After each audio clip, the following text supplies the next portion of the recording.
Revista Espírita, Jornal de Estudos Psicológicos. Todo efeito tem uma causa.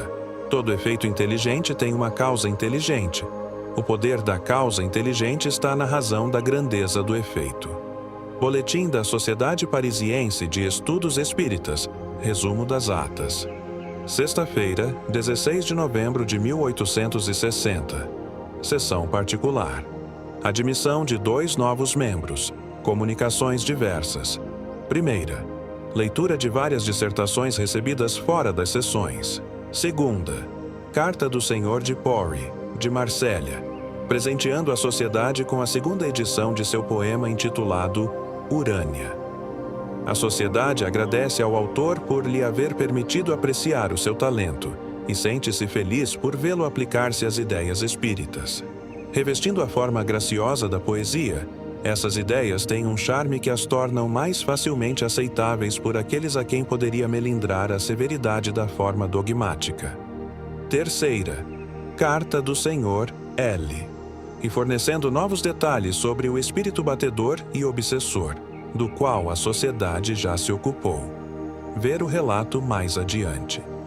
Quarta, Carta das Senhoras G, do Departamento do INDRE, sobre as brincadeiras de mau gosto e as depredações de que são vítimas há vários anos e que atribuem a um espírito malévolo. Trata-se de 6 irmãs. Malgrado todas as precauções que tomam, suas roupas são tiradas das gavetas dos móveis, mesmo fechadas à chave, e muitas vezes são cortadas em pedaços. Quinta, o senhor TH relata um caso de obsessão violenta, exercida sobre o médium por um espírito mau, ao qual aquele conseguiu dominar e expulsar. Dirigindo-se ao senhor TH, esse espírito escreveu: Odeio-te, pois que me dominas. Desde então, não mais apareceu e o médium deixou de ser importunado no exercício de sua faculdade. Sexta, o senhor Allan Kardec cita um caso pessoal de indicação dada pelos espíritos, notável por sua precisão. Numa conversa que ele teve na véspera com o seu espírito familiar, disse-lhe este: Encontrarás no Siècle de hoje um longo artigo sobre este assunto e que responde à tua pergunta. Fomos nós que inspiramos o autor e o trabalho que ele expõe, o qual está relacionado com as grandes reformas humanitárias que se preparam. Esse artigo, de que nem o Sr. Kardec nem o médium tinham conhecimento, realmente se encontra no jornal indicado, sob o título designado, provando que os espíritos podem estar a par das publicações do mundo material. Trabalho da sessão, ensino espontâneo, comunicação assinada por Cazot, recebida pelo Sr. A. Didier. Outra, contendo as lamúrias de um espírito sofredor e egoísta, recebida pela Sra. Costel. Evocações. Segunda conversa com o espírito gastrônomo, que tomou o nome de Baltazar, e que alguém julgou reconhecer como o do Sr. G. de la Igreie, o que foi confirmado pelo espírito. Perguntas diversas, perguntas dirigidas a São Luís sobre o espírito batedor, ao qual se refere a carta do Sr. L. Assim como sobre o espírito depredador das senhoras G. A propósito deste último, ele diz que será mais fácil vencer a sua resistência, considerando-se que é mais brincalhão do que mau. Sexta-feira, 23 de novembro de 1860. Sessão geral. Comunicações diversas. Leitura de várias dissertações obtidas fora da sessão. Entrada de um culpado no mundo dos espíritos, assinada por Nobel e recebida pela Sra. Costel. O castigo do egoísta, pela mesma senhora. Esta comunicação dá sequência a outra do mesmo espírito, obtida na sessão anterior. Outra sobre o livre-arbítrio, assinada por Marcillac. Reflexões do Espírito de Verdade sobre as comunicações relativas ao castigo do egoísta, recebidas pelo Senhor. C. Trabalhos da sessão, ensino espontâneo. Primeiro, o Duende Familiar, assinado por Charles Nodier e recebido pela Sra. Costel. Segundo, Parábola de Lázaro, assinada por Lamennais e recebida pelo Sr. A. Didier. Terceiro, o espírito Alfred de Musset apresenta-se pela senhorita Eugénie. Coloca-se à disposição para tratar de um assunto à escolha da Assembleia. Deixada a escolha ao seu critério, faz notável dissertação sobre as consolações do Espiritismo. Quanto à oferta feita para responder a perguntas, trata dos seguintes temas: qual a influência da poesia sobre o Espiritismo? Haverá uma arte espírita como houve uma arte pagã e uma arte cristã? Qual a influência da mulher no século XIX? Evocações. Evocação de Cazotte, que se manifestara espontaneamente na última sessão. Foram-lhe feitas várias perguntas sobre o dom de previsão que em vida parecia possuir. Questões e problemas diversos. Sobre a ubiquidade dos espíritos nas manifestações visuais. Sobre os espíritos das trevas, a propósito das manifestações do Sr. Squire, que só se produzem na obscuridade. Nota: trataremos dessa questão em artigo especial, falando do Sr. Squire.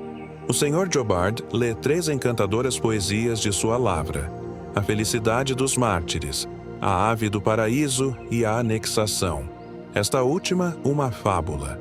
Sexta-feira, 30 de novembro de 1860. Sessão particular. Assuntos administrativos. Carta coletiva assinada por vários membros a respeito da proposta do Sr. L. As conclusões admitidas pela comissão foram aceitas pela sociedade. Carta do Sr. Sol, rogando à sociedade aceitar a sua demissão de membro da comissão, por motivo das viagens que o afastam de Paris durante a maior parte do ano. A sociedade exprime seu pesar pela decisão do Sr. Sol e espera poder mantê-lo no número de seus sócios. O Sr. Presidente fica encarregado de responder nesse sentido. Será providenciada a sua substituição na comissão. Comunicações diversas. Primeira, ditado espontâneo, contendo novas explicações sobre a ubiquidade, assinado por São Luís. Discussão a respeito dessa comunicação. Segunda, outra assinada por Charles Nodier, recebida por um médium estranho à sociedade e transmitida pelo Sr. Didier, pai, a propósito do artigo do Jornal de Debat contra o Espiritismo. Terceira, o Sr. D.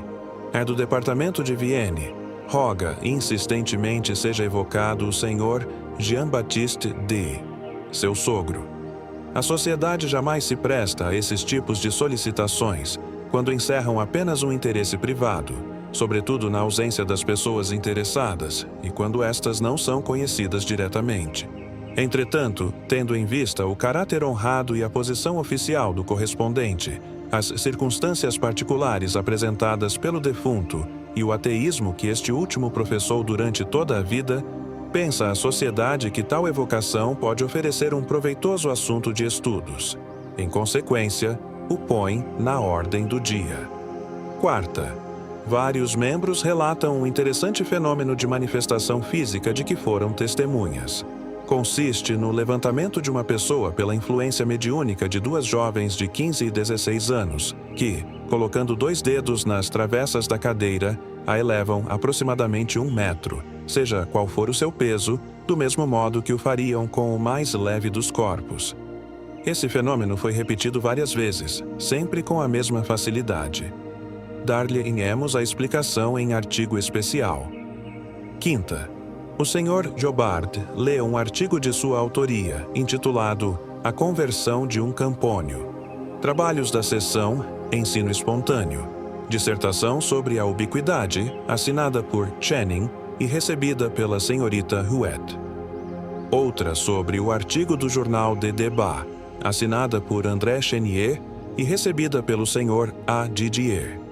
Outra assinada por Rachel e recebida pela Sra. Costel. Um fato digno de nota, lembrado a propósito das 2 primeiras comunicações, é que, quando um assunto de certa importância se encontra na ordem do dia, é muito comum vê-lo tratado por vários espíritos, por intermédio de médiuns e lugares diferentes. Parece que, interessando-se pela questão, cada um deseja contribuir para o ensino que resultará de tais comunicações. Evocações. Primeira, Jean-Baptiste D., referida acima, e de seu irmão, ambos materialistas e ateus. A situação do primeiro, que se suicidou, é deveras lamentável.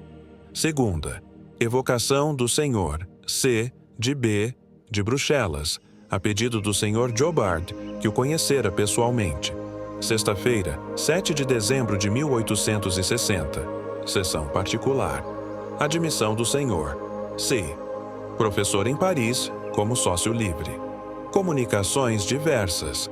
Leitura de uma dissertação assinada pelo Espírito de Verdade, recebida em sessão particular, em casa do Sr. Allan Kardec, a propósito da definição de arte, bem como da distinção entre a arte pagã, a arte cristã e a arte espírita. O Sr. Taube completa essa definição dizendo que se pode considerar a arte pagã como a expressão do sentimento material, a arte cristã, expressão da expiação, e a arte espírita, expressão do triunfo. Trabalhos da sessão: Ensino Espírita Espontâneo. Dissertação assinada por Lamennais, recebida pelo Sr. A. Didier. Outra assinada por Charles Nodier, recebida pela Senhorita Huet. Continua o assunto iniciado a 24 de agosto de 1860, embora ninguém lhe tivesse guardado a lembrança e o pudesse recordar. Outra, assinada por George e recebida pela Sra. Costel. Evocação. Do Dr. Kane, viajante americano e explorador do Polo Norte, o qual descobriu um mar livre além do círculo dos gelos polares. Apreciação muito justa da parte do espírito sobre os resultados dessa descoberta. Questões diversas. Perguntas dirigidas a Charles Nodier sobre as causas que podem influir na natureza das comunicações em certas sessões, notadamente nesse dia, em que os espíritos não tiveram a sua eloquência habitual. Discussão a respeito desse ponto.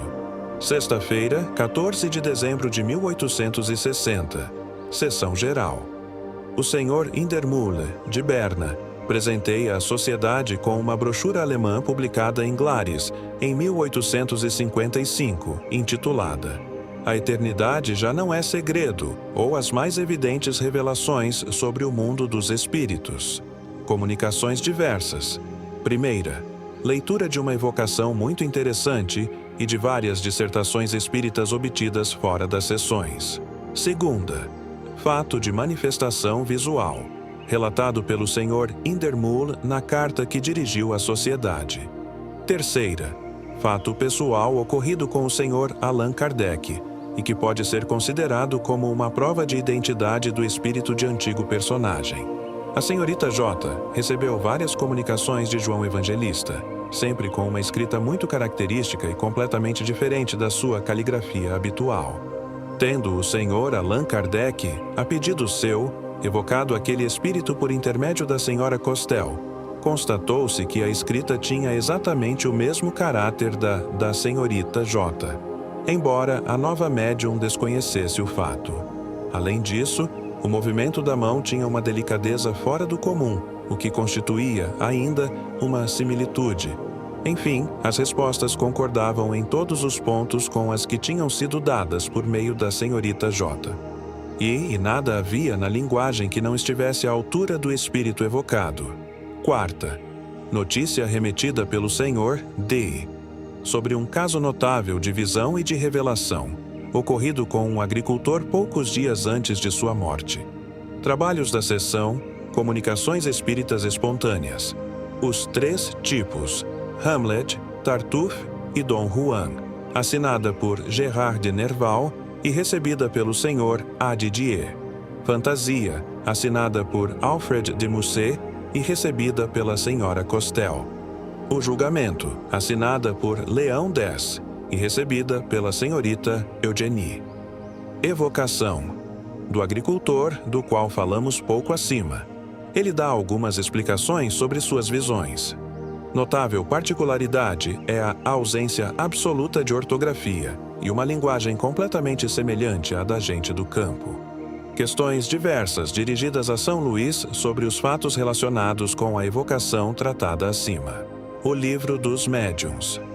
Anunciada há muito tempo, mas com a publicação retardada em virtude de sua própria importância, esta obra aparecerá entre os dias 5 e 10 de janeiro, na livraria do Sr. Didier, nosso editor.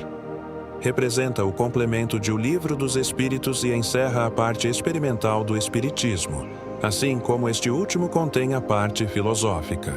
Fruto de longa experiência e de laboriosos estudos, nesse trabalho procuramos esclarecer todas as questões que se ligam à prática das manifestações. De acordo com os Espíritos, contém a explicação teórica dos diversos fenômenos, bem como das condições em que os mesmos se podem reproduzir.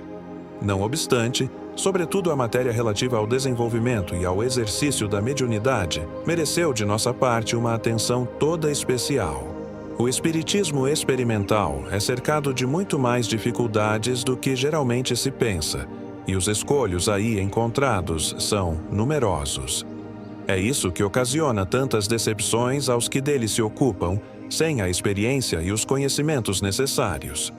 Nosso objetivo foi o de prevenir contra esses escolhos, que nem sempre deixam de apresentar inconvenientes para quem se aventure sem prudência por esse terreno novo.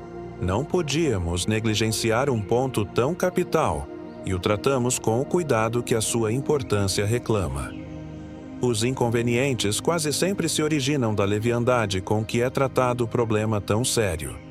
Sejam quais forem, os espíritos são as almas dos que viveram, no meio das quais estaremos infalivelmente, de um momento para outro.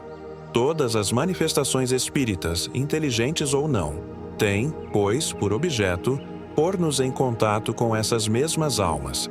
Se respeitamos os seus restos mortais, com mais forte razão devemos respeitar o ser inteligente que sobrevive e que constitui a sua verdadeira individualidade.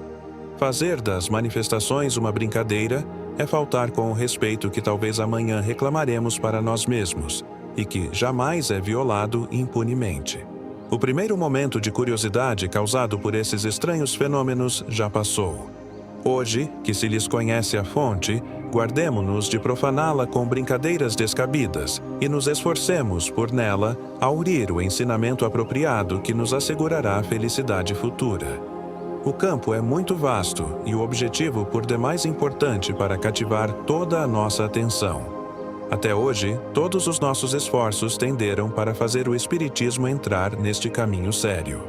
Se esta nova obra, tornando-o ainda mais bem conhecido, puder contribuir para impedir que o desviem de sua destinação providencial, estaremos amplamente recompensados de nossos cuidados e de nossas vigílias. Não negamos que esse trabalho suscitará mais de uma crítica da parte daqueles a quem incomoda a severidade dos princípios, bem como dos que, vendo as coisas de outro ponto de vista, já nos acusam de querer fazer escola no Espiritismo. Se fazer escola é procurar nesta ciência um fim útil e proveitoso para a humanidade, teríamos o direito de nos sentir envaidecidos com essa acusação. Mas, tal escola não necessita de outro chefe que não seja o bom senso das massas e a sabedoria dos espíritos bons, que a teriam criado sem a nossa participação. Eis porque declinamos da honra de a ter fundado, felizes de nos colocarmos sob a sua bandeira, não aspirando senão o modesto título de propagador. Se for necessário um nome, inscreveremos em seu frontispício Escola de Espiritismo Moral e Filosófico, e para ela convidaremos todos quantos têm necessidade de esperanças e de consolações. Allan Kardec. A Bibliographie Catholique contra o Espiritismo. Até este momento, o Espiritismo não havia sido atacado seriamente. Quando certos escritores da imprensa periódica, em seus momentos de lazer, se dignaram ocupar-se dele, foi apenas para ridicularizá-lo. Trata-se de encher um rodapé, de fornecer um artigo a tanto por linha, não importa sobre que assunto, desde que a contagem dê certo. De que matéria tratar? Tratarei de tal coisa? Pergunta a si mesmo o redator encarregado da parte recreativa do jornal. Não, é muito séria. E daquela outra? É assunto por demais repetido. Inventarei uma autêntica aventura da alta sociedade ou da gente do povo? Nada me vem à mente neste quarto de hora e a crônica escandalosa da semana ainda está por fazer. Ah, tive uma ideia, achei o meu assunto. Vi em algum lugar o título de um livro que fala de espíritos e há em toda parte gente bastante tola para levar isto a sério. Que são os espíritos? Nada sei sobre o assunto, mas pouco me importa. Deve ser divertido. Para falar a verdade, eu não acredito absolutamente em espíritos, porque jamais os vi, e mesmo que visse também, não acreditaria, porque isso é impossível. Assim, nenhum homem de bom senso pode crer neles. Ou isto é lógico, ou não me conheço. Falemos, pois, dos espíritos, uma vez que estão na ordem do dia. Tanto esse assunto como qualquer outro divertirá nossos caros leitores. O tema é muito simples. Não há espíritos. Não pode nem deve havê-los. Assim, todos que neles creem são loucos. Mãos à obra e fantasiemos a coisa. Ó, meu bom gênio, eu te agradeço por esta inspiração. Tu me tiras de um grande embaraço, pois nada há a dizer e preciso de meu artigo para amanhã, e dele não fazia a menor ideia. Mas eis um homem sério que diz: é um erro brincar com essas coisas. Isto é mais sério do que se pensa. Não acrediteis que se trate de moda passageira. Essa crença é inerente à fraqueza da humanidade, que em todas as épocas acreditou no maravilhoso, no sobrenatural, no fantástico. Quem imaginaria que em pleno século XIX, num século de luzes e de progresso, depois que Voltaire demonstrou tão bem que só o nada nos espera, depois de tantos sábios que procuraram a alma e não a encontraram, ainda se possa acreditar em espíritos, em mesas girantes, em feiticeiros, em magos, no poder de Merlin, o encantador, na varinha mágica, na senhorita Lenormand? Ó, humanidade! Humanidade, aonde irás se eu não vier em teu auxílio para tirar-te do lamaçal da superstição? Quiseram matar os espíritos pelo ridículo e não o conseguiram. Longe disso, o mal contagioso faz incessantes progressos. A zombaria parece fazer-lhe recrudescer e, se não for posto um freio, em breve a humanidade inteira estará infestada. Considerando-se que esse meio, habitualmente tão eficaz, tornou-se impotente, é tempo que os sábios interfiram, a fim de acabar com isso de uma vez por todas. As zombarias não são argumentos. Falemos em nome da ciência. Demonstremos que em todas as épocas os homens foram imbecis por acreditarem que houvesse um poder superior ao deles, que não tivessem em si mesmos todo o poder sobre a natureza. Provemos-lhes que tudo quanto atribuem às forças sobrenaturais se explica por simples leis da fisiologia, que a sobrevivência da alma e o seu poder de comunicar-se com os vivos é uma quimera, e que é loucura acreditar no futuro.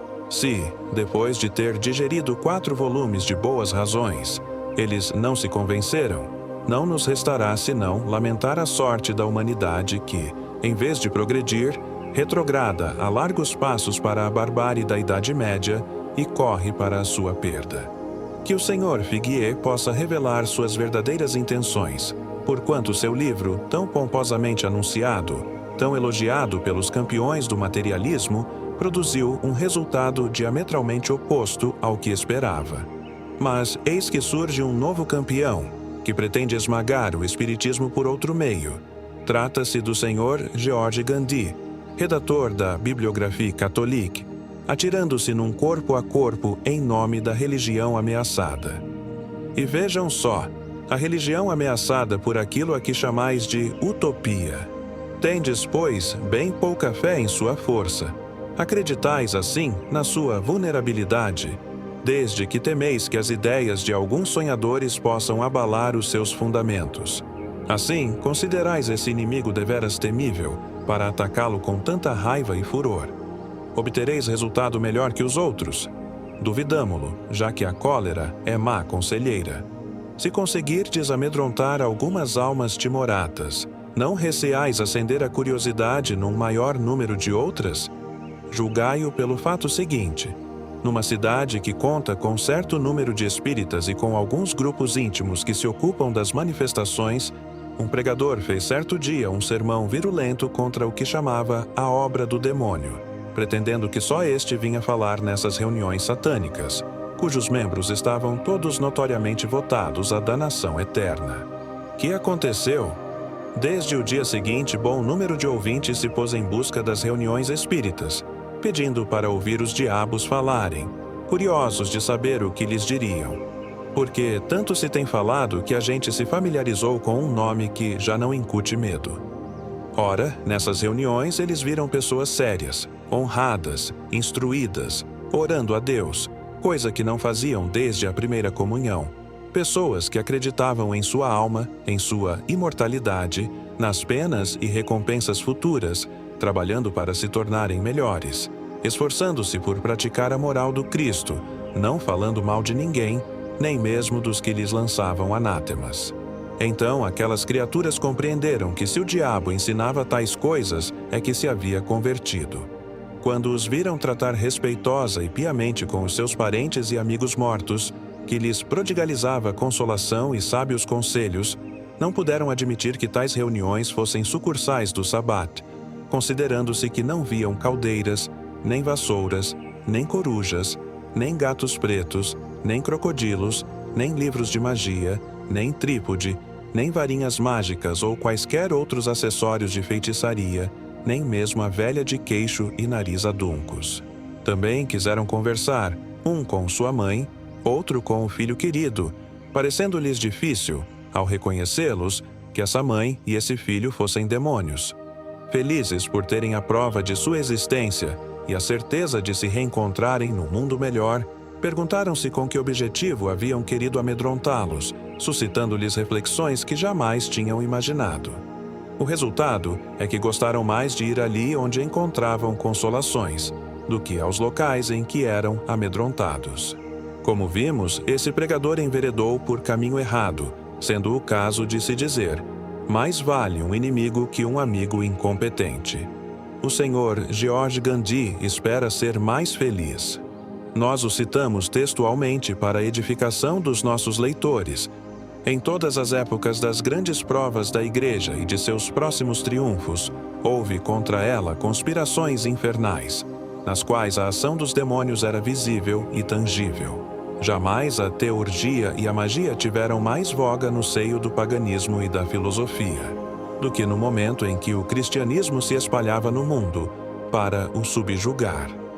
No século XVI, Lutero teve colóquios com Satã, e um redobramento de feitiçarias, de comunicações diabólicas se fez notar na Europa, enquanto na Igreja se operava a grande reforma católica que iria triplicar suas forças, quando um novo mundo lhe abria destinos gloriosos sobre um espaço imenso.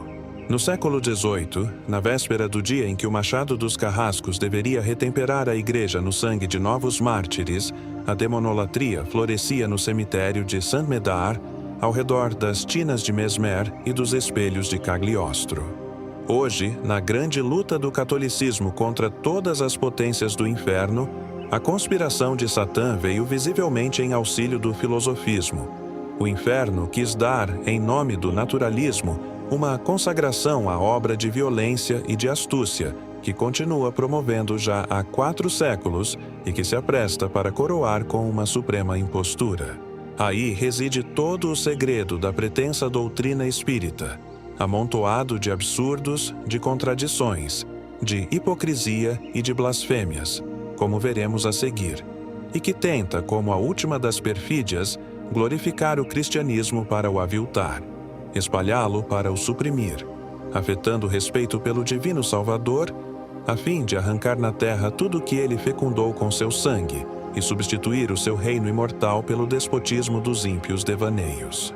Abordando o exame dessas estranhas pretensões, que julgamos ainda não suficientemente desvendadas e condenadas, pedimos aos nossos leitores a gentileza de acompanharem nossa caminhada, um tanto longa, nessa encruzilhada diabólica, de onde a seita espera sair vitoriosa depois de haver abolido para sempre o nome divino, ante o qual havemos dobrar os joelhos. A despeito de seus ridículos, de suas profanações revoltantes, de suas contradições sem fim, o Espiritismo constitui para nós precioso ensinamento. Jamais as loucuras do inferno haviam rendido à nossa santa religião mais deslumbrante homenagem. Jamais o havia Deus condenado com mais soberano poder, a confirmar-se pelo testemunho destas palavras do Divino Mestre: Vos ex patri diabolo estis. Este começo permite julgar a amenidade do resto. Os nossos leitores que quiserem edificar-se nessa fonte de caridade evangélica poderão permitir-se o prazer de ler a Bibliographie Catholique, no número 3, de setembro de 1860. Ainda uma vez, por que tanta cólera, tanto fel contra uma doutrina que, como dizem, se é obra de Satã, não poderá prevalecer contra a obra de Deus, a menos que se suponha seja Deus menos poderoso que Satã, o que seria um tanto ímpio? Duvidamos muito que essa irrupção de injúrias, essa febre, essa profusão de epítetos de que o Cristo jamais se serviu contra os seus maiores inimigos, sobre os quais clamava a misericórdia de Deus e não a sua vingança, ao dizer: perdoai-lhes, Senhor, pois não sabem o que fazem. Duvidamos, insistimos, que uma tal linguagem seja persuasiva. A verdade é calma e não necessita de exaltação, e, com tal raiva, faríeis crer na vossa própria fraqueza. Confessamos não compreender bem esta singular política de Satã, que glorifica o cristianismo para o aviltar, que o espalha para o suprimir. Em nossa opinião, isto revelaria muita falta de habilidade e se assemelharia a um hortelão que, não querendo batatas, as semeasse em profusão em seu horto, a fim de lhes destruir a espécie. Quando acusamos os outros de pecar por falta de raciocínio, devemos, para ser lógicos, começar por nós mesmos. Não sabemos muito bem por que o Sr. George Gandhi acusa mortalmente o Espiritismo por se apoiar no Evangelho e no cristianismo. Que diria, então, se apoiasse em Maomé? Certamente muito menos, porquanto é fato digno de nota que o islamismo, o judaísmo, o próprio budismo são objeto de ataques menos virulentos que as seitas dissidentes do cristianismo. Com certa gente, é preciso ser tudo ou nada. Há, sobretudo, um ponto que o Sr. Gandhi não perdoa ao Espiritismo. É o de não haver proclamado esta máxima absoluta: fora da Igreja não há salvação, e admitir que aquele que faz o bem possa ser salvo das chamas eternas, seja qual for a sua crença. Evidentemente, tal doutrina só poderia sair do inferno. Mas ele se trai principalmente nesta passagem. Que quer o Espiritismo? É uma importação americana, inicialmente protestante, e que já havia triunfado, permitam-nos dizê-lo, sobre todas as plagas da idolatria e da heresia. Tais são os seus títulos em relação ao mundo. Seria, pois, das terras clássicas da superstição e das loucuras religiosas que nos viriam a verdade e a sabedoria. Eis aqui, por certo, uma grande ofensa. Se ele houvesse nascido em Roma, seria a voz de Deus. Como, porém, nasceu num país protestante, é a voz do diabo. Mas o que direis quando tivermos provado, o que faremos um dia, que ele estava na Roma cristã muito antes de estar na América protestante? Que respondereis ao fato, hoje constatado, de que há mais espíritas católicos do que espíritas protestantes? O número das pessoas que em nada creem, que de tudo duvidam, do próprio Deus, é considerável e cresce numa proporção assustadora.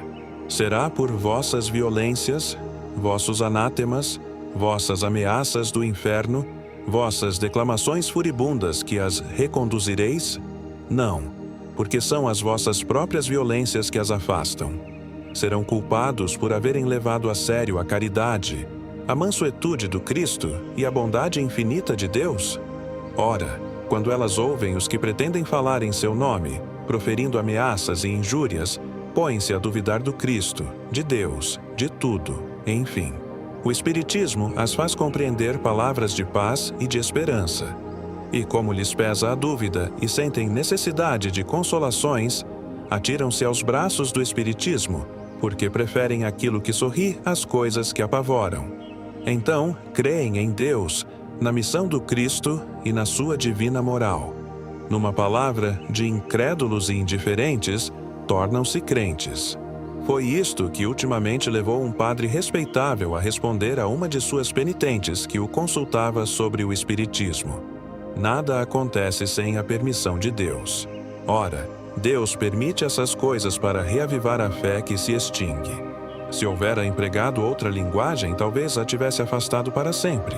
Quereis a todo custo que o Espiritismo seja uma seita, quando ele não aspira senão ao título de ciência moral e filosófica, respeitando todas as crenças sinceras. Por que, então, dar uma ideia de separação àqueles que não pensam nisso? Se repelirdes os que ele reconduza à crença em Deus, se só lhes derdes o inferno como perspectiva, sereis responsáveis por uma cisão que vós mesmos tereis provocado. São Luís nos dizia um dia: zombaram das mesas girantes, jamais zombarão da filosofia, da sabedoria e da caridade que brilham nas comunicações sérias. Enganou-se, porque não contou com o Sr. George Gandhi. Muitas vezes os escritores se divertiram à custa dos espíritos e de suas manifestações, sem pensar que um dia eles mesmos poderiam ser alvo das piadas de seus sucessores. Porém, sempre respeitaram a parte moral da ciência. No entanto, foi reservado a um escritor católico, o que lamentamos sinceramente, expor ao ridículo as máximas admitidas pelo mais elementar bom senso. Cita grande número de passagens de O Livro dos Espíritos. Não aludiremos senão a algumas delas, que darão uma ideia perfeita de sua apreciação. Deus prefere os que o adoram do fundo do coração aos que o adoram exteriormente. O texto de O Livro dos Espíritos diz: Deus prefere os que o adoram do fundo do coração, com sinceridade, fazendo o bem e evitando o mal, aos que julgam honrá-lo com cerimônias que não os tornam melhores para com os seus semelhantes. O Sr. Gandhi admite o inverso, mas, como homem de boa fé, deveria ter citado a passagem textualmente, em vez de truncá-la de maneira a lhe desnaturar o sentido. Toda destruição de animais que excede os limites da necessidade é uma violação da lei de Deus. O que quer dizer que o princípio moral que rege os prazeres se aplica igualmente ao exercício da caça e da matança. Precisamente, mas parece que o Sr. Gandhi é caçador e pensa que Deus fez a caça, não para alimento do homem, mas para lhe proporcionar o prazer de, sem necessidade, promover a matança de animais inofensivos. Os prazeres têm limites traçados pela natureza, o limite do necessário. Pelos excessos, chegamos à saciedade. É a moral do virtuoso Horácio, um dos pais do Espiritismo. Visto que o autor critica esta máxima, parece não admitir limites aos prazeres, o que não é muito religioso. Mas, para ser legítima, a propriedade deve ser adquirida sem prejuízo da lei de amor e de justiça. Assim, aquele que possuir, sem preencher os deveres de caridade que ordena a consciência ou a razão individual, é um usurpador do bem alheio. Espiriticamente, estamos em pleno socialismo. O texto diz assim: só é legítima a propriedade adquirida sem prejuízo de outrem. A lei de amor e de justiça proíbe que se faça aos outros o que não desejaríamos que nos fizessem, condenando, por isso mesmo, a aquisição de bens por quaisquer meios que lhe sejam contrários. Lá não se encontra que ordena a razão individual. É uma pérfida adição. Não julgamos que se possa, em sã consciência, possuir à custa de justiça. O Sr. Gandhi deveria dizer-nos em que casos a expoliação é legítima. Felizmente, os tribunais não são de sua opinião. A indulgência aguarda, fora desta vida, o suicida que se vê a braços com a necessidade, que quis impedir caísse a vergonha sobre os seus filhos ou sobre a sua família. Aliás, São Luís, de cujas funções espíritas falaremos em breve, se digna revelar-nos que há escusas para os suicídios por amor. Quanto às penas do suicida, elas não são determinadas. O que é certo é que ele não escapa ao desapontamento. Em outras palavras, é pego na armadilha, como se diz vulgarmente neste mundo. Esta passagem está inteiramente desnaturada pelas exigências da crítica do Sr. Gandhi. Seria preciso mencionar 7 páginas para restabelecer o seu texto. Com tal sistema, seria fácil tornar ridículas as mais belas páginas dos nossos melhores escritores. Parece que o Sr. Gandhi não admite gradação nem nas faltas, nem nas penalidades de além-túmulo. Acreditamos num Deus mais justo e desejamos que o Sr. Gandhi jamais tenha que reclamar em seu favor o benefício das circunstâncias atenuantes. A pena de morte e a escravidão foram, são e serão contrárias à lei da natureza. O homem e a mulher, sendo iguais perante Deus, devem ser iguais perante os homens. Terá sido a alma errante de algum sensimonista apavorado, à procura da mulher livre, que presenteou essa maliciosa revelação ao Espiritismo. Assim, a pena de morte, a escravidão e a submissão da mulher, que a civilização tende a abolir, são instituições que o Espiritismo não tem direito de condenar. Ó tempos felizes da Idade Média, por que passastes sem retorno? Onde estais, fogueiras, que nos teríeis livrado dos espíritos? Se temos uma última passagem das mais benignas. O Espiritismo não pode negar uma tal salada de contradições, de absurdos e de loucuras, que não pertencem a nenhuma filosofia, nem a nenhuma língua. Se Deus permite essas manifestações ímpias, é que deixa aos demônios, conforme ensina a Igreja, o poder de enganar os que os chamam, violando a sua lei. Então, o demônio é bonzinho, porque, sem o querer, nos faz amar a Deus. Quanto à verdade, a Igreja nola dá a conhecer. Ela nos diz, com os livros sagrados, que o anjo das trevas se transforma em anjo da luz, e que seria necessário recusar até mesmo o testemunho de um arcanjo, caso fosse contrário à doutrina do Cristo, de cuja infalível autoridade é depositária. Aliás, ela tem meios seguros e evidentes para distinguir as seduções diabólicas das manifestações divinas. De fato, é uma grande verdade que se deveria recusar até mesmo o testemunho de um arcanjo, caso fosse contrário à doutrina do Cristo. Ora, que diz essa doutrina? Que o Cristo pregou pela palavra e pelo exemplo. Bem-aventurados os que são misericordiosos, porque alcançarão misericórdia. Bem-aventurados os pacíficos, porque serão chamados filhos de Deus. Aquele que se encolerizar contra seu irmão será réu de juízo. Quem disser a seu irmão, raca, será condenado pelo conselho, e qualquer que lhe disser, louco, será condenado ao fogo do inferno. Amai os vossos inimigos, fazei o bem aos que vos odeiam, e orai pelos que vos perseguem e caluniam, a fim de que sejais filhos do vosso Pai que está nos céus, que faz se levante o sol sobre bons e maus, e chover sobre justos e injustos. Porquanto, se não amardes senão os que vos amam, que recompensa tereis? Não fazem os publicanos o mesmo? Sede, pois, perfeitos, como perfeito é o vosso Pai que está nos céus. Não façais aos outros o que não gostaríeis que eles vos fizessem. Sendo, pois, a caridade o princípio fundamental da doutrina do Cristo, concluímos que toda palavra e toda ação contrárias à caridade não podem ser, como dizeis com muita propriedade, senão inspiradas por Satã, ainda mesmo que este se revestisse da forma de um arcanjo. É por essa razão que diz o Espiritismo: fora da caridade não há salvação. Sobre o mesmo assunto, remetemos o leitor às nossas respostas ao jornal Universe, números de maio e julho de 1859, bem como a Gazette de Lyon, de outubro de 1860. Recomendamos igualmente aos nossos leitores, como refutação ao Sr. Gandhi, a Lettre d'un catholique sur le spiritisme, pelo Dr. Grant. Se o autor dessa brochura está condenado ao inferno, haverá muitos outros, e ali veríamos, coisa estranha, os que pregam a caridade para todos, enquanto o céu seria reservado àqueles que lançam anátemas e maldição. Estaríamos singularmente equivocados quanto ao sentido das palavras do Cristo. A falta de espaço obriga-nos a deixar para o próximo número algumas palavras em resposta ao Sr. Deschanel, do Journal de Débat. Carta sobre a incredulidade. Primeira parte.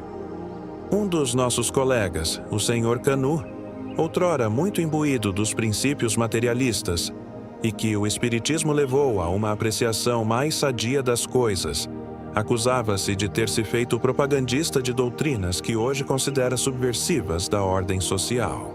No intuito de reparar o que considera, com justa razão, uma falta, e esclarecer aqueles a quem havia transviado, escreveu a um de seus amigos uma carta, sobre a qual julgou por bem pedir a nossa opinião. Pareceu-nos que ela correspondia tão bem ao objetivo que ele se propunha, que lhe pedimos permissão para publicá-la, o que certamente agradará aos nossos leitores. Em vez de abordar francamente a questão do espiritismo, que teria sido repelido pelas pessoas que não admitem ser a alma a sua base. Sobretudo se, em lugar de lhes expor sob os olhos os estranhos fenômenos que teriam negado ou atribuído a causas ordinárias, ele remonta à sua origem. Procura, com razão, torná-las espiritualistas, antes de torná-las espíritas. Por um encadeamento de ideias perfeitamente lógico, chega à ideia espírita como consequência. Esta marcha, evidentemente, é a mais racional. A extensão desta carta obriga-nos a dividir a sua publicação. Paris, 10 de novembro de 1860. Meu caro amigo, desejas uma longa carta sobre o Espiritismo. Esforçar-me-ei por te satisfazer como melhor puder, enquanto espero a remessa de uma importante obra sobre a matéria, a qual deve aparecer no fim do ano. Serei obrigado a começar por algumas considerações gerais, para o que será necessário remontar à origem do homem. Isto alongará um pouco a minha carta, mas é indispensável para a compreensão do assunto. Tudo passa, disse geralmente. Sim, tudo passa. Mas, em geral, também se dá a esta expressão uma significação muito afastada da que lhe é própria. Tudo passa, mas nada acaba, a não ser a forma. Tudo passa no sentido de que tudo marcha e segue o seu curso, mas não um curso cego e sem objetivo, embora jamais deva acabar. O movimento é a grande lei do universo, assim na ordem moral como na ordem física, e o fim do movimento é a progressão para o melhor. É um trabalho ativo, incessante e universal. É o que chamamos o progresso. Tudo está submetido a esta lei, exceto Deus. Deus é o seu autor. A criatura lhe é instrumento e objeto. A criação compõe-se de duas naturezas distintas, a natureza material e a natureza intelectual. Esta é o instrumento ativo, aquela é o instrumento passivo. Esses dois instrumentos são complementos um do outro, isto é, um sem o outro seria de emprego inteiramente nulo. Sem a natureza intelectual ou o espírito inteligente e ativo, a natureza material, isto é, a matéria ininteligente e inerte, seria perfeitamente inútil, nada podendo por si mesma. Sem a matéria inerte, dar-se-ia o mesmo com o espírito inteligente. Mesmo o instrumento mais perfeito seria como se não existisse, caso não houvesse alguém para dele se servir. O mais hábil operário e o sábio da mais elevada ordem seriam tão impotentes quanto o mais completo idiota, se não tivessem instrumentos para desenvolver a sua ciência e fazê-la manifestar-se. Eis aqui o momento e o lugar de fazer notar que o instrumento material não consiste somente na plaina do marceneiro, no cinzel do escultor, na paleta do pintor, no escalpelo do cirurgião, no compasso ou na luneta do astrônomo. Consiste também na mão, na língua, nos olhos, no cérebro, numa palavra, na reunião de todos os órgãos materiais necessários à manifestação do pensamento, o que naturalmente implica a denominação de instrumento passivo à própria matéria sobre a qual a inteligência opera, por meio do instrumento propriamente dito. É assim que uma mesa, uma casa e um quadro, considerados nos elementos que os compõem, não são menos instrumentos que a serra, a plaina, o esquadro, a colher de pedreiro e o pincel que os produziram, que a mão e os olhos que os dirigiram, enfim, que o cérebro que presidiu a essa direção. Ora, tudo isto, inclusive o cérebro, foi o instrumento complexo de que se serviu a inteligência para manifestar o seu pensamento, sua vontade, que era produzir uma forma, e essa forma ou era uma mesa, ou uma casa, ou um quadro, etc. Inerte por natureza, disforme por essência, a matéria não adquire propriedades úteis senão pela forma que se lhe imprime, o que levou um célebre fisiologista a dizer que a forma era mais necessária que a matéria, proposição talvez um tanto paradoxal, mas que prova a superioridade do papel desempenhado pela forma nas modificações da matéria. É conforme essa lei que o próprio Deus, se assim me posso exprimir, dispôs e modificou incessantemente os mundos e as criaturas que os habitam, de acordo com as formas que melhor convêm aos seus propósitos para a harmonização do universo. E é sempre segundo essa mesma lei que as criaturas inteligentes, agindo incessantemente sobre a matéria, como o próprio Deus, mas secundariamente, concorrem para a sua transformação contínua, transformação em que cada grau, cada estágio é um passo no progresso, ao mesmo tempo que manifestação da inteligência que lhe deu origem. É desse modo que tudo na criação está em movimento e sempre em progresso, que a missão da criatura inteligente é ativar esse movimento no sentido do progresso, o que realiza muitas vezes mesmo sem o saber. Que o papel da criatura material é obedecer a esse movimento e manifestar o progresso da criatura inteligente, que a criação, enfim considerada em seu conjunto ou em suas partes, realiza incessantemente os desígnios de Deus. Quantas criaturas inteligentes, sem sair do nosso planeta, desempenham uma missão da qual estão longe de suspeitar.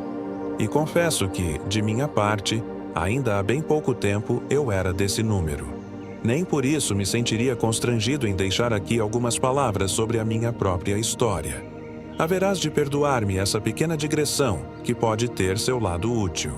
Educado na escola do dogma católico, não tendo desenvolvido a reflexão e o exame senão muito tarde, por muito tempo fui um crente fervoroso e cego.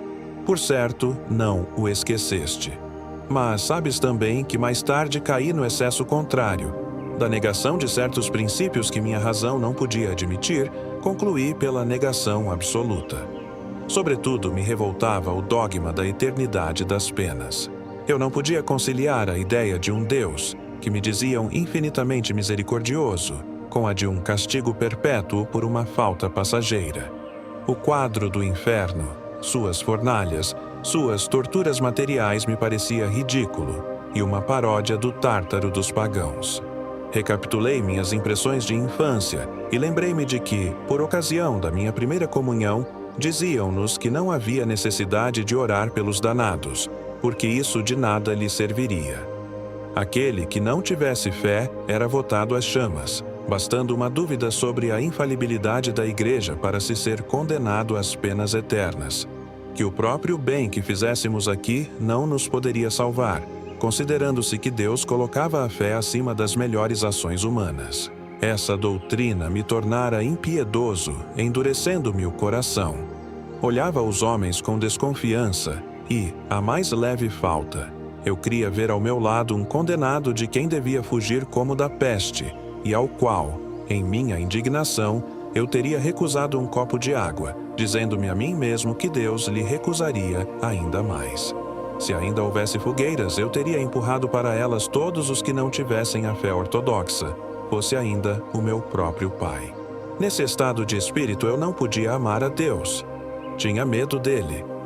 Mais tarde, uma porção de circunstâncias demasiado longas para enumerar, vieram abrir-me os olhos e eu rejeitei os dogmas que não se conciliavam com a minha razão, porque ninguém me havia ensinado a pôr a moral acima da forma.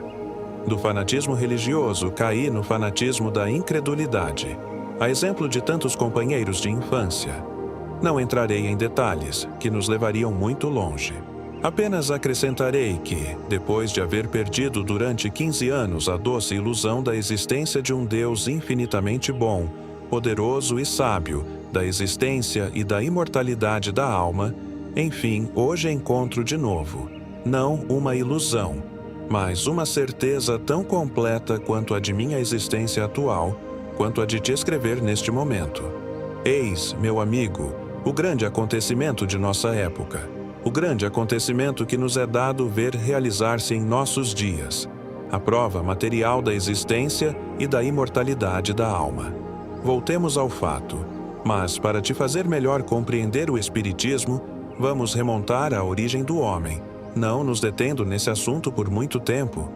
É evidente que os globos que povoam a imensidão não foram feitos unicamente tendo em vista a sua ornamentação.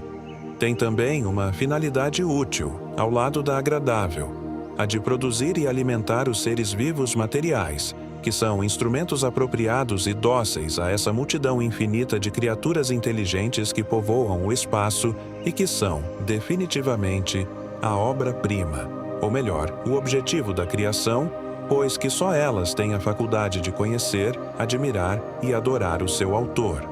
Cada um dos globos espalhados no espaço teve o seu começo, em relação à sua forma, num tempo mais ou menos recuado.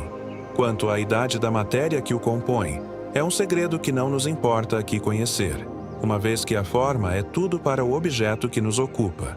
Com efeito, pouco nos importa que a matéria seja eterna, ou apenas de criação anterior à formação do astro, ou, finalmente, contemporânea a essa formação. O que é preciso saber é que o astro foi formado para ser habitado. Talvez não seja um despropósito acrescentar que essas formações não são feitas em um dia, como dizem as Escrituras, que um globo não sai repentinamente do nada já coberto de florestas, de prados e de habitantes, como Minerva saiu armada, dos pés à cabeça, da cabeça de Júpiter. Não, Deus procede certamente com mais lentidão. Tudo segue uma lei lenta e progressiva, não porque ele hesite ou tenha necessidade de lentidão, mas porque essas leis são assim e são imutáveis. Aliás, aquilo a que nós, seres efêmeros, chamamos lentidão, não o é para Deus, para quem o tempo nada representa. Eis, pois, um globo em formação ou, se quiseres, já formado. Devem transcorrer ainda muitos séculos ou milhares de séculos antes que ele seja habitável, mas, enfim, chega o momento. Depois de modificações numerosas e sucessivas em sua superfície, pouco a pouco começa a se cobrir de vegetação. Falo da Terra não pretendendo fazer, a não ser por analogia, a história dos outros globos, cujo fim, evidentemente, é o mesmo, mas cujas modificações físicas podem variar.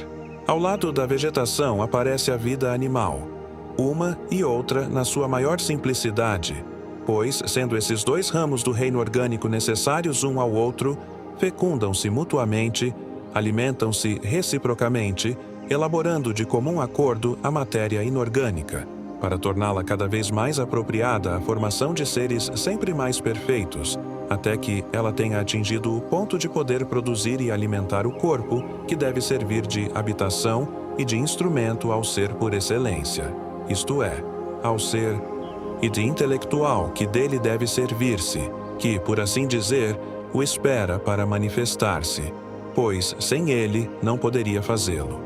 Eis que chegamos ao homem. Como se formou ele? Ainda aí não é o problema. Formou-se segundo a grande lei da formação dos seres. Eis tudo. Pelo fato de não ser conhecida, essa lei não deixa de existir. Como se formaram os primeiros exemplares de cada espécie de plantas? Os primeiros indivíduos de cada espécie de animal? Cada um deles se formou à sua maneira, segundo a mesma lei. O que é certo é que Deus não teve necessidade de se transformar em oleiro, nem de sujar as mãos no barro para formar o homem, nem de lhe arrancar uma costela para formar a mulher. Esta fábula, aparentemente absurda e ridícula, pode muito bem ser uma figura engenhosa, ocultando um sentido penetrável por espíritos mais perspicazes que o meu. Mas, como disso nada entendo, vou me deter aqui. Finalmente, eis o homem material habitando a terra, ele próprio habitado por um ser imaterial, do qual é apenas um instrumento. Incapaz de algo por si mesmo como a matéria em geral, não se torna apto para qualquer coisa senão pela inteligência que o anima. Mas essa mesma inteligência, criatura imperfeita como tudo quanto é criatura, isto é, como tudo quanto não é Deus, tem necessidade de aperfeiçoar-se, e é precisamente em vista desse aperfeiçoamento que o corpo lhe foi dado, porquanto, sem a matéria, o espírito não poderia manifestar-se, nem, consequentemente, melhorar-se, esclarecer-se e progredir. Enfim, considerada coletivamente, a humanidade é comparável ao indivíduo. Ignorante na infância, ela se esclarece à medida que os anos avançam, o que se explica naturalmente pelo mesmo estado de imperfeição em que se achavam os espíritos, para cujo avanço a humanidade foi feita. Mas, quanto ao espírito, considerado individualmente, não será numa única existência que poderá adquirir a soma de progresso que é chamado a realizar. Eis porque um número mais ou menos grande de existências corpóreas lhe são necessárias, conforme o emprego que tiver feito de cada uma delas. Quanto mais houver trabalhado para o seu adiantamento em cada existência, menos existências terá de suportar. E como cada existência corpórea é uma prova, uma expiação, um verdadeiro purgatório, tem interesse de progredir o mais rapidamente possível, a fim de sofrer menor número de provas, pois o espírito não retrograda. Para ele, cada progresso realizado é uma conquista assegurada, que não lhe poderá ser retirada. De acordo com esse princípio, hoje demonstrado, torna-se evidente que ele alcançará mais cedo o objetivo, quanto mais depressa caminhar. Resulta do que precede que cada um de nós não se acha hoje em nossa primeira existência corporal, por muito que nos encontremos distanciados da última, porque nossas existências primitivas devem ter se passado em mundos muito inferiores à Terra, a qual só chegamos quando nosso espírito alcançou um estado de perfeição compatível com esse astro. Do mesmo modo, à medida que progredimos, passamos a mundos superiores, sob todos os aspectos muito mais adiantados que a Terra. E isso de degrau em degrau, avançando sempre para o melhor. Mas antes de deixar um globo, parece que nele passamos várias existências, cujo número, todavia, não é limitado, mas subordinado à soma de progresso que houvermos realizado. Prevejo uma objeção em teus lábios. Dir-me-ás que tudo isto pode ser verdadeiro, mas como não me lembro de nada, o mesmo ocorrendo com os outros, tudo quanto se tiver passado em nossas precedentes existências é como se não se tivesse passado. E, se acontece o mesmo em cada nova existência, ao meu espírito pouco importa ser imortal ou morrer com o corpo, se, conservando a sua individualidade, não tem consciência de sua identidade. Com efeito, para nós seria a mesma coisa, mas não é assim. Não perdemos a lembrança do passado senão durante a vida corporal, para readquiri-la com a morte, isto é, quando o espírito despertar em sua verdadeira existência, a de espírito livre, em relação à qual as existências corpóreas podem ser comparadas ao que o sono representa para o corpo, em que se tornam as almas dos mortos enquanto esperam uma nova reencarnação. As que não deixam a terra ficam errantes em sua superfície, vão sem dúvida aonde lhes apraz, ou, pelo menos, aonde podem, conforme o seu grau de adiantamento. Mas, em geral, poucos se afastam dos vivos, principalmente daqueles a quem são afeiçoadas, quando têm afeição por alguém, a menos que lhes sejam impostos deveres a cumprir alhures.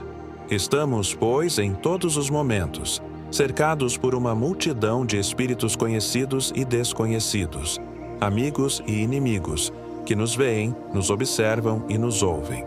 Alguns participam de nossas penas, bem como de nossas alegrias.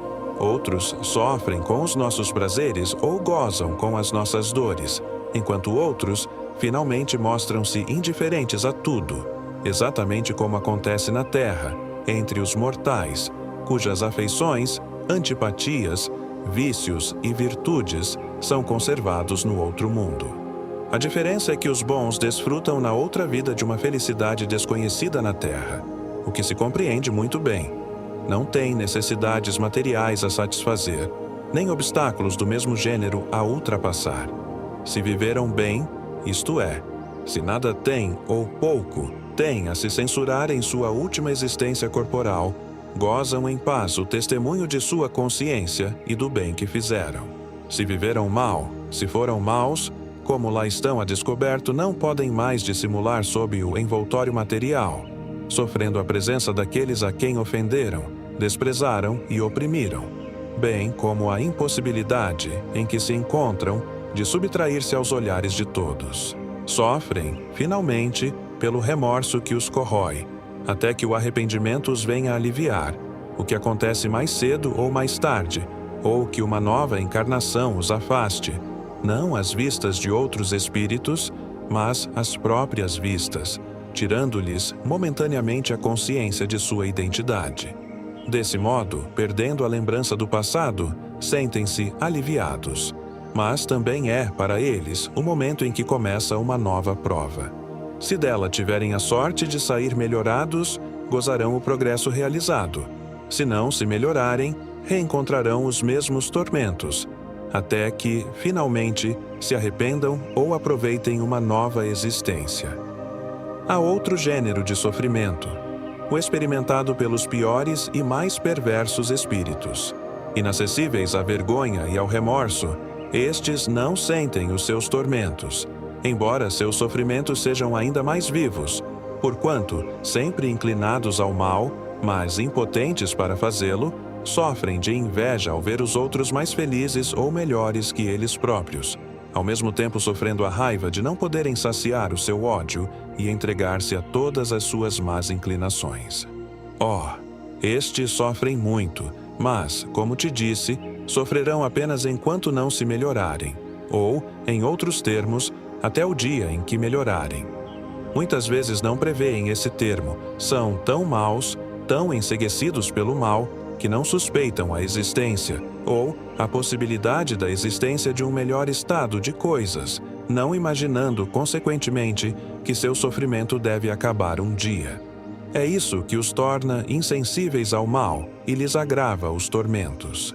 Como, porém, nem sempre podem fugir à sorte comum que Deus reserva, sem exceção, a todas as criaturas, chega finalmente um momento em que lhes é preciso seguir a rota ordinária. Algumas vezes esse dia está mais próximo do que se poderia supor ao observar a sua perversidade. Foram vistos alguns que se converteram subitamente e de repente seus sofrimentos cessaram. Entretanto, ainda lhes restam rudes provas a suportar na terra em sua próxima encarnação. É preciso que se depurem, expiando as próprias faltas, e isto, definitivamente, é mais que justo. Pelo menos não temem mais a perda do progresso realizado, pois não podem retroceder. Eis aí, meu amigo, da mais clara e sucinta maneira, a exposição da filosofia do Espiritismo, tal qual me era possível fazê-lo numa carta. Dela encontrarás desenvolvimentos mais completos, até este momento, e os mais satisfatórios, em o Livro dos Espíritos, fonte onde bebi aquilo que me fez o que sou. Passemos agora à prática. Conclusão no próximo número. O espírito batedor do Albe.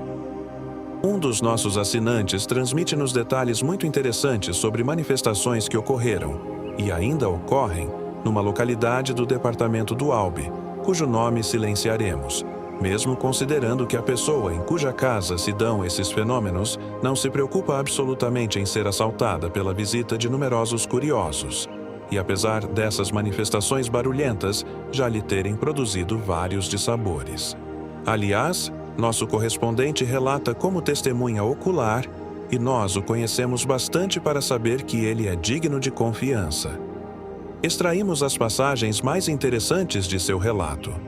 Há 4 anos, em 1856, na cidade onde resido, em casa do Sr. R., e ocorreram manifestações que lembram até certo ponto as de Bergzabern. Então, eu não conhecia aquele senhor, só travando conhecimento com ele mais tarde, de sorte que foi por ter ouvido dizer que fiquei sabendo do que se passava naquela época. Havendo as manifestações cessado há muito tempo, o senhor R. já se julgava livre delas quando, pouco depois, recomeçaram como antigamente. Pude então testemunhá-las durante vários dias seguidos. Contarei, portanto, o que vi com os meus próprios olhos. A pessoa que é objeto dessas manifestações é o filho do Sr. R., de 16 anos. Tinha, portanto, apenas 12 quando elas se produziram pela primeira vez. É um rapaz de inteligência excessivamente limitada, não sabe ler nem escrever e raramente sai de casa. Quanto às manifestações que ocorreram em minha presença, com exceção do balançar do leito e da suspensão magnética, o espírito imitou mais ou menos em tudo o de Bergzabern. As pancadas e as arranhaduras foram as mesmas. Assoviava, imitava o ruído da lima e da serra e atirou no quarto pedaços de carvão vindos não se sabe de onde, desde que não os havia no aposento em que estávamos. Os fenômenos geralmente se produzem quando o jovem está deitado e começa a dormir. Durante o sono, fala ao espírito com autoridade e assume o tom de comando de um oficial superior a ponto de enganar os outros, embora jamais tenha assistido a exercícios militares. Simula um combate, comanda a manobra, alcança a vitória e se julga nomeado general no campo de batalha. Quando ordena ao espírito que desfira certo número de golpes, acontece algumas vezes que este dá mais do que lhe é ordenado. Então, o garoto pergunta: "Como farás para tirar as pancadas que deste a mais?" Então, o espírito se põe a raspar como se apagasse algo. Quando o menino comanda, fica numa grande agitação e por vezes grita tão forte que sua voz se extingue numa espécie de estertor. Ao ser comandado, o espírito bate todas as marchas francesas e estrangeiras, mesmo as dos chineses. Não pude verificar a sua exatidão, pois não as conheço. Mas, muitas vezes, acontecia ao menino dizer: "Não é assim, recomece", e o espírito obedecia. Devo dizer, de passagem, que durante o sono o menino é muito grosseiro ao comandar.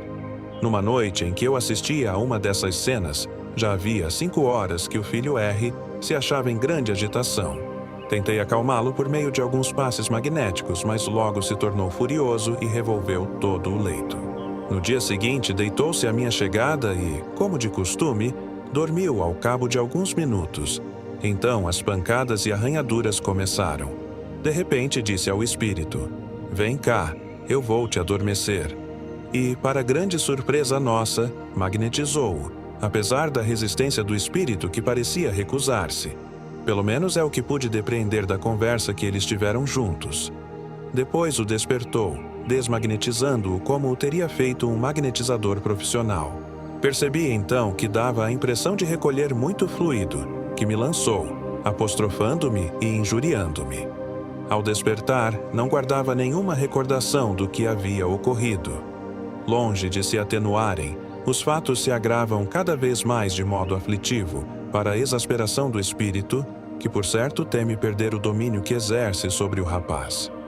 Quis perguntar-lhe o nome e os antecedentes, mas só logrei mentiras e blasfêmias. Devo dizer agora que ele fala pela boca de um rapaz que lhe serve de médium falante. Tentei inutilmente despertar-lhe melhores sentimentos por meio de boas palavras.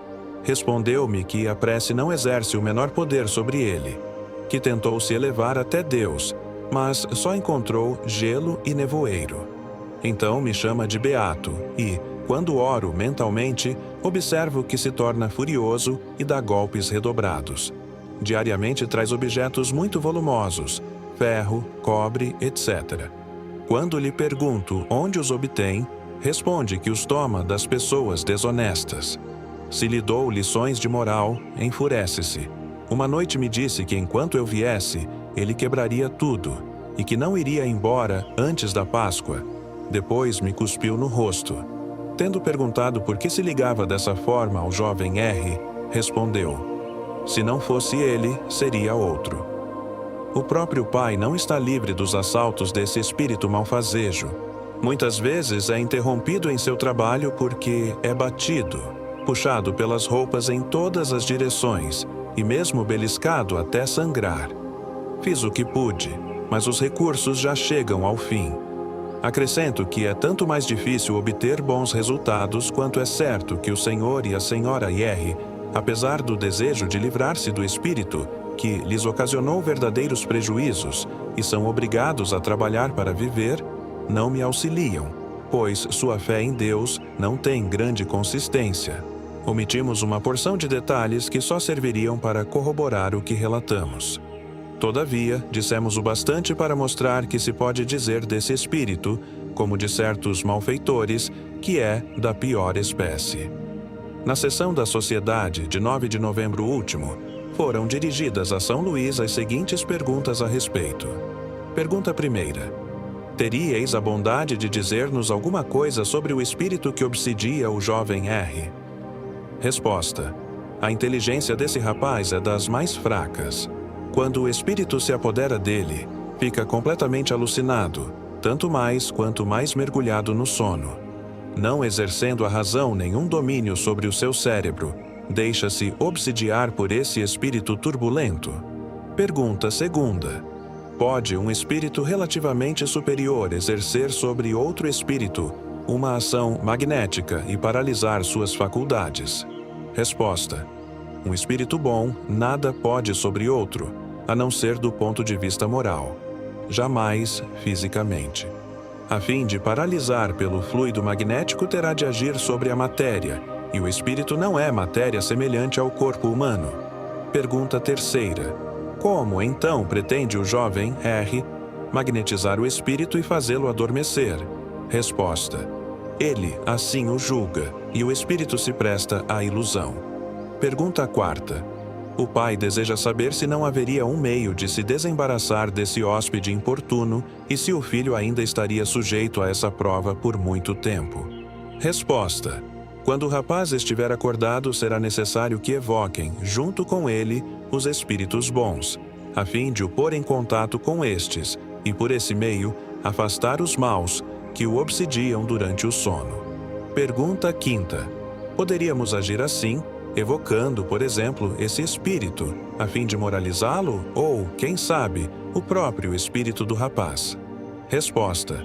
Talvez não seja possível no momento. Ambos são muito materializados. É preciso agir diretamente sobre o corpo do ser vivo, por meio da presença dos espíritos bons, que virão a ele. Pergunta sexta. Não compreendemos bem a resposta. Resposta. Digo que é preciso chamar o concurso dos espíritos bons, que poderão tornar o rapaz menos acessível às impressões dos espíritos maus. Pergunta sétima. Que poderemos fazer por ele? Resposta. O espírito mau que o obsidia não o deixará com facilidade, já que não é fortemente repelido por ninguém. Vossas preces, vossas evocações são uma arma fraca contra ele. Seria necessário agir direta e materialmente sobre a pessoa a quem ele atormenta. Podeis orar, pois a prece é sempre boa, mas não o conseguireis por vós mesmos, se não fordes secundados por aqueles mais interessados no caso, isto é, o pai e a mãe. Infelizmente, eles não têm essa fé em Deus que centuplica as forças, e Deus só ouve aqueles que a ele se dirigem com confiança. Não podem, pois, queixar-se de um mal para o qual nada fazem para evitar. Pergunta oitava. Como conciliar a sujeição desse rapaz, dominado por tal espírito, com a autoridade que sobre este exerce aquele, já que ordena e o espírito obedece? Resposta. O espírito desse jovem é pouco adiantado moralmente, mas o é mais do que se pensa, em inteligência.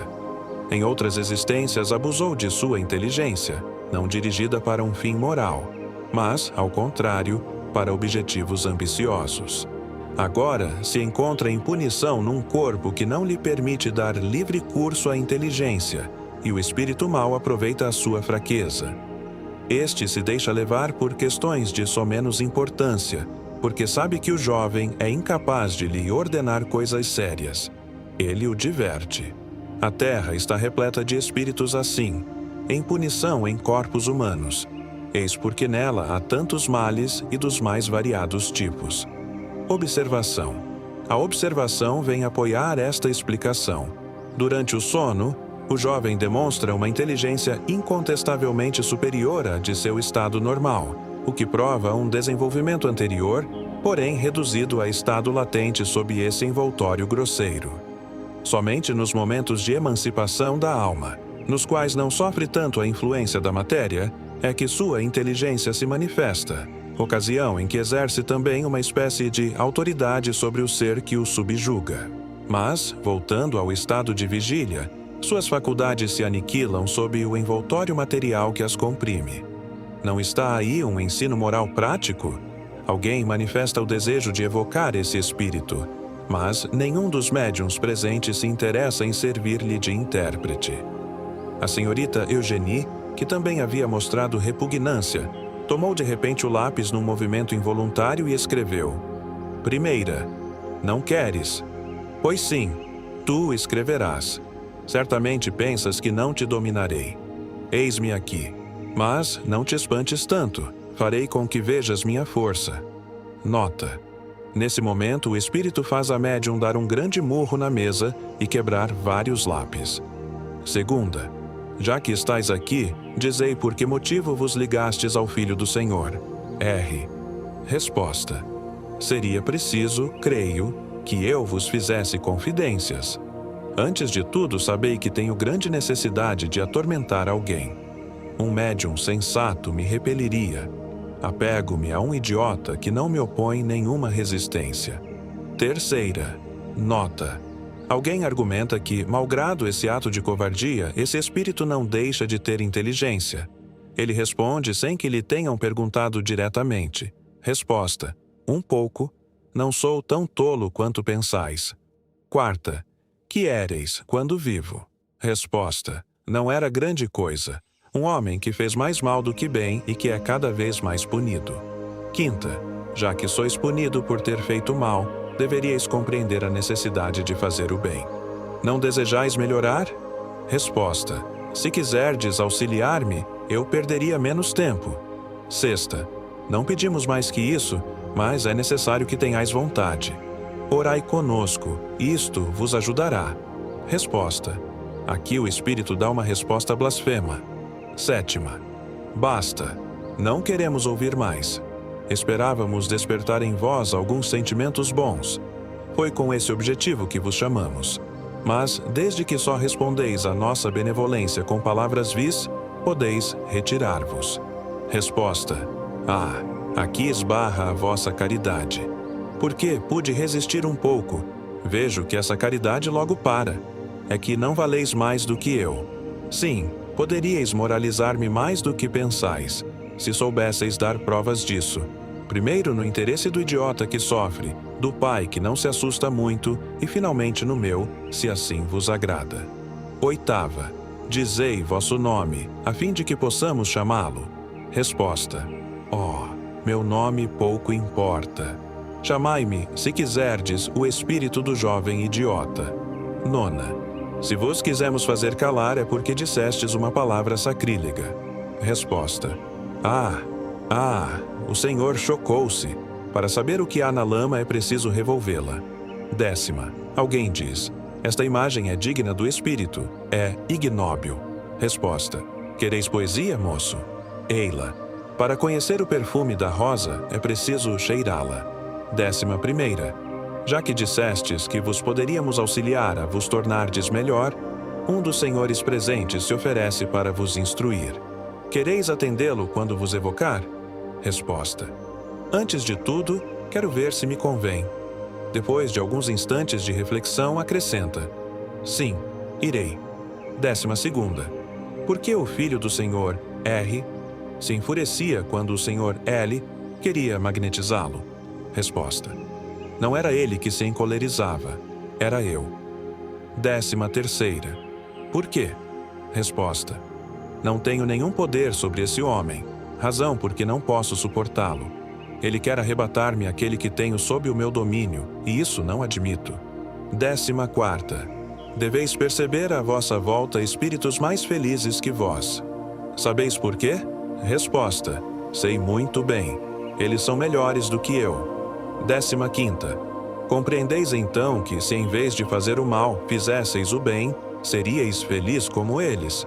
Resposta: não desejava mais que isso, mas é difícil fazer o bem. 16ª: talvez seja difícil para vós, mas não impossível. Sabeis que a prece pode exercer grande influência em vossa melhoria. Resposta: não digo que não. Pensarei nisso. Chamai-me algumas vezes. Observação: como se vê, esse espírito não desmentiu o seu caráter. Entretanto, revelou-se menos recalcitrante no fim, o que prova não ser de todo inacessível ao raciocínio. Ele dispõe da solução, mas, para dominá-lo, é preciso um concurso de vontades que ora não existe. Isto deve ser um ensinamento para as pessoas que poderiam achar-se em casos semelhantes. Sem dúvida, esse espírito é muito mau e pertence à ralé do mundo espírita. Pode-se dizer que é brutalmente mau, mas que em seres semelhantes há mais recursos que nos hipócritas. seguramente são muito menos perigosos que os espíritos fascinadores que, auxiliados por certa dose de inteligência e uma falsa aparência de virtude, sabem inspirar a certas pessoas uma confiança cega em suas palavras, confiança de que cedo ou tarde serão vítimas, porquanto tais espíritos jamais agem com vistas ao bem. Tem sempre uma segunda intenção. Esperamos que o Livro dos Médiuns tenha como resultado pôr-nos em guarda contra suas sugestões, o que, certamente, não lhes agradará.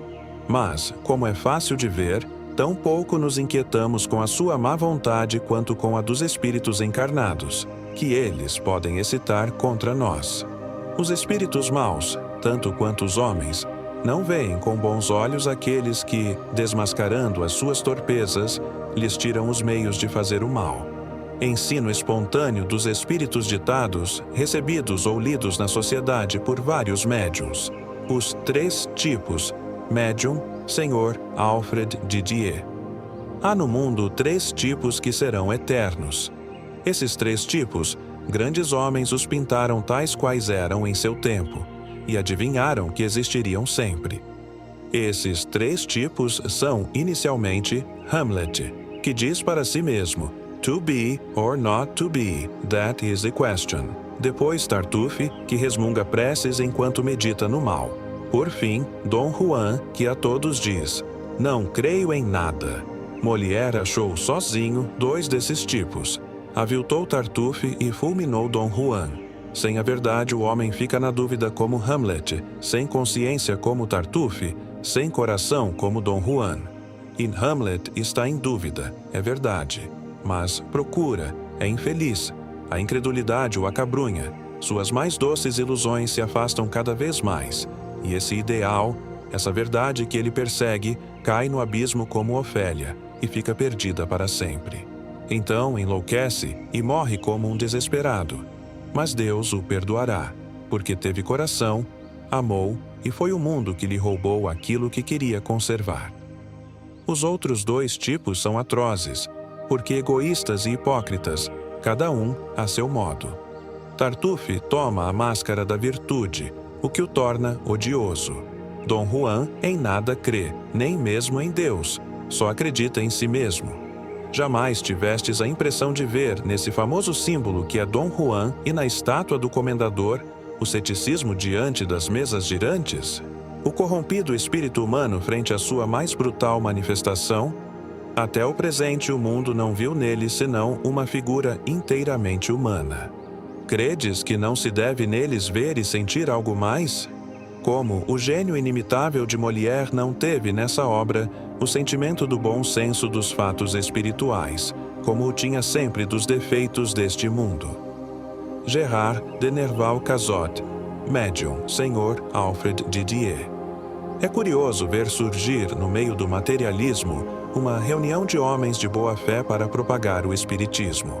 Sim, é no meio das mais profundas trevas que Deus lança a luz. E no momento em que é mais esquecido, é que ele melhor se mostra, semelhantemente ao ladrão sublime de que fala o Evangelho, e que virá julgar o mundo no momento em que este menos esperar. Mas Deus não vem a vós para vos surpreender? Ao contrário, vem prevenir-vos de que essa grande surpresa, que deve apoderar-se dos homens ao morrerem, deve ser para eles funesta ou feliz. Foi para o meio de uma sociedade corrompida que Deus me enviou. Graças à clarividência, algumas dessas revelações que em meu tempo pareciam tão maravilhosas, hoje se mostram muito naturais. Para mim, todas essas lembranças não passam de sonhos e, louvado seja Deus. O despertar não foi penoso. O Espiritismo nasceu, ou melhor, ressuscitou em vosso tempo. O magnetismo era do meu tempo.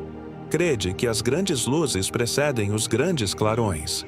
O autor de Le Diable Amoureux vos lembra que já teve a honra de conversar convosco e se sentirá feliz em continuar suas relações amistosas. Cazotte. Na sessão seguinte foram dirigidas ao espírito Cazotte as perguntas que se seguem. Na última vez em que aqui viestes, espontaneamente tivestes a gentileza de dizer que voltaríeis de boa vontade. Aproveitamos o oferecimento para vos dirigir algumas perguntas, se assim o quiserdes. Pergunta primeira. A história do famoso jantar em que predissestes a sorte que aguardava cada um dos convivas é inteiramente verdadeira? Resposta. É verdadeira no sentido de que a predição não foi feita numa única noite, mas em vários jantares, no fim dos quais eu me divertia em amedrontar os meus amáveis convivas, por meio de sinistras revelações. Pergunta segunda. Conhecemos os efeitos da dupla vista, e compreenderíamos que, dotado dessa faculdade, tivesseis podido ver coisas distantes, mas que se passavam naquele momento. Como pudestes ver coisas futuras, que ainda não existiam, e vê-las com precisão? Poderíeis dizer-nos, ao mesmo tempo, como vos foi dada essa previsão? Falastes simplesmente como inspirado, sem nada ver, ou o quadro dos acontecimentos que anunciastes se vos apresentou como uma imagem? Tende a bondade de descrever isto tão bem quanto puderdes para a nossa instrução.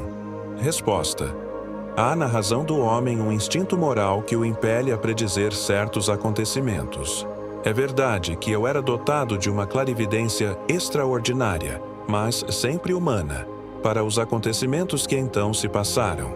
Mas acreditais que o bom senso ou o sadio julgamento das coisas terrenas possam vos detalhar, com anos de antecedência, tal ou qual circunstância? Não. A minha natural sagacidade aliava-se uma qualidade sobrenatural, a dupla vista. Quando eu revelava às pessoas que me cercavam os terríveis abalos que deveriam ocorrer, evidentemente eu falava como um homem de bom senso e de lógica. Mas quando eu via pequenos detalhes dessas circunstâncias, quando eu via visivelmente tal ou qual vítima, então não falava mais como um simples homem dotado, mas como um homem inspirado. Pergunta terceira. Independentemente desse fato, tivestes outros exemplos de previsão durante a vida? Resposta. Sim. Eram todas mais ou menos sobre o mesmo assunto, mas, como passatempo, eu estudava as ciências ocultas e me ocupava muito de magnetismo. Pergunta quarta. Essa faculdade de previsão vos acompanhou no mundo dos espíritos? Isto é, após a morte ainda prevede certos acontecimentos? Resposta. Sim. Esse dom me ficou muito mais puro. Observação. Poder-se-ia ver aqui uma contradição com o princípio que se opõe à revelação do futuro.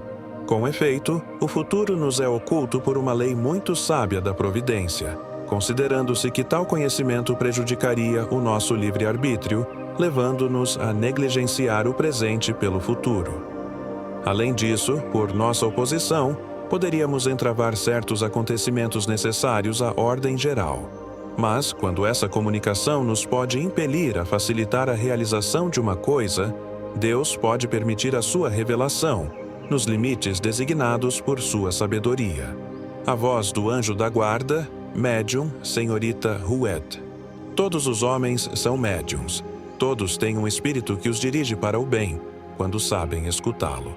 Pouco importa que alguns se comuniquem diretamente com ele por uma mediunidade particular, e que outros não o ouçam senão pela voz do coração e da inteligência.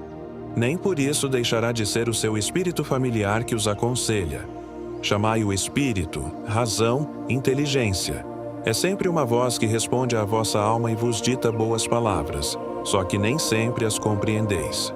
Nem todos sabem agir segundo os conselhos dessa razão, não da razão que se arrasta, em vez de marchar, dessa razão que se perde em meio aos interesses materiais e grosseiros, mas da razão que eleva o homem acima de si mesmo, que o transporta para regiões desconhecidas. Chama sagrada que inspira o artista e o poeta. Pensamento divino que eleva o filósofo, impulso que arrasta os indivíduos e os povos, razão que o vulgo não pode compreender, mas que aproxima o homem da divindade mais que qualquer outra criatura. Entendimento que sabe conduzi-lo do conhecido ao desconhecido, fazendo com que execute os atos mais sublimes. Ouvi, pois, essa voz interior, esse bom gênio que vos fala sem cessar, e chegareis progressivamente a ouvir o vosso anjo da guarda, que do alto do céu vos estende as mãos. Channing Garridice, médium Senhora Costel. Hoje nos ocuparemos da garridice feminina, que é a inimiga do amor. Ela mata ou o amesquinha, o que é pior. A mulher garrida assemelha-se a um pássaro engaiolado, que, pelo canto, atrai as outras aves para junto de si. Ela atrai os homens, cujos corações se dilaceram contra as grades que a encerram. Lamentamos mais a ela que a eles. Reduzida ao cativeiro pela estreiteza de ideias e pela aridez de seu coração, sapateia na obscuridade de sua consciência, sem jamais poder ver luzir o sol do amor, que só irradia para as almas generosas e dedicadas. É mais difícil sentir o amor do que inspirá-lo. No entanto, todos se inquietam e perscrutam o coração desejado, sem primeiro examinar se o seu possui o tesouro cobiçado. Não. O amor, que é a sensualidade do amor próprio, não é amor. Assim como a garridice não é a sedução para uma alma elevada. Temos razão em censurar e cercar de dificuldades essas frágeis ligações, vergonhosa permuta de vaidades, de misérias de toda sorte.